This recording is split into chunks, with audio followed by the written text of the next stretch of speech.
Alors, mes amis, je suis très heureux de vous annoncer que nous entrons dans une période extraordinaire de l'année que j'aime beaucoup, qui est celle de l'Avent, qui signifie événement.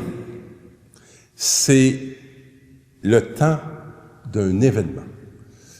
Et un événement, lorsque ça se produit dans nos vies, ça change quelque chose. On ne sort jamais intact d'un événement. L'événement nous transforme. Alors donc, en Église, nous vivons ce temps merveilleux où nous allons être transformés. Pas besoin d'avoir peur de changer. La seule chose qu'on a à perdre, c'est de se délaisser de tout ce qui nous détruit et qui nous empêche d'être des hommes, des femmes debout. Alors, entrons avec une confiance extraordinaire dans cette période qui vient nous décaper et qui vient nous transformer, pour qu'on soit des êtres lumineux et significatifs.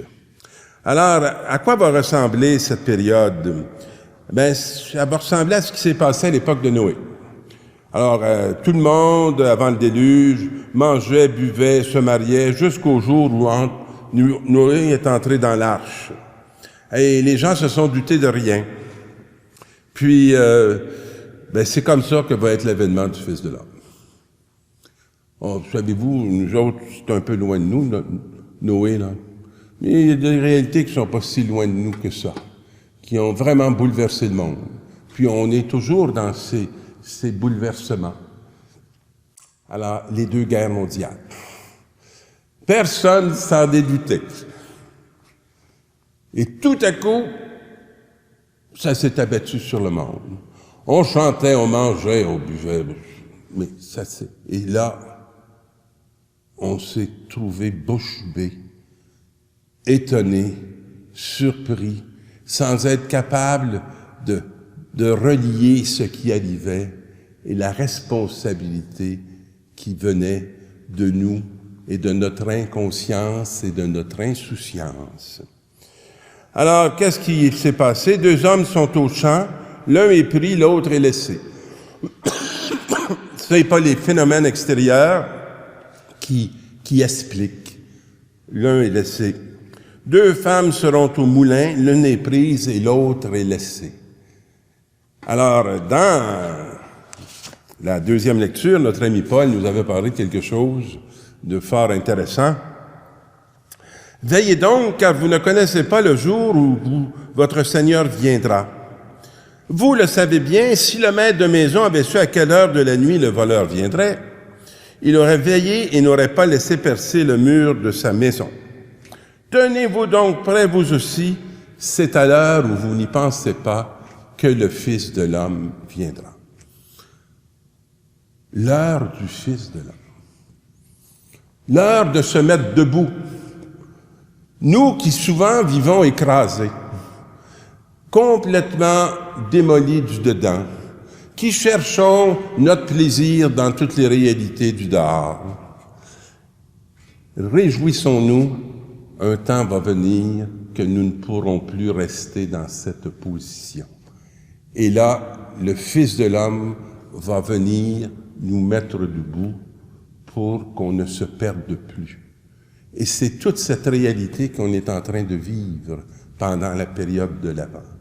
De se mettre à veiller, de sortir du sommeil, de sortir de tout ce qui nous endort, de ce qui nous chloroforme, de ce qui fait qu'on ne voit plus la réalité, on ne voit plus la portée de notre façon de vivre et la destruction qu'elle engendre pour cette humanité bien-aimée créée par le Père.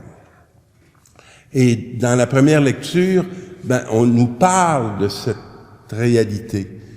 Et on va nous dire que le prophète Isaïe avait reçu cette vision que, au sujet de Juda et de Jérusalem, il va venir un jour où, dans l'avenir, toute la montagne du temple du Seigneur sera placée à la tête des montagnes et dominera la colline. Alors, ce Dieu dominateur n'est pas un dominateur qui écrase, mais c'est un maître qui éclaire. Et c'est ce qu'il faut saisir dans cette parole qui nous est dit. Tout est ramené et toute cette conscience se développe et c'est la place de celui qui est l'amour, qui va se mettre à régir le monde.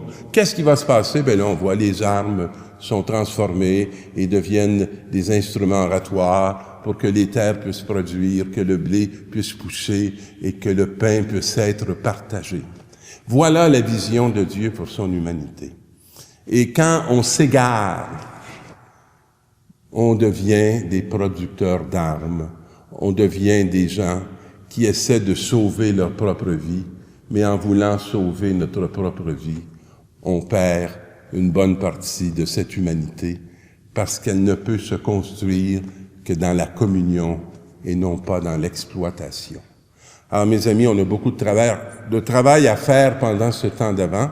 Alors, si vous voulez, je vais arrêter de parler et on commence tout de suite à retrouver notre nature originelle pour être dans l'heure du Fils de l'homme. Bonne semaine.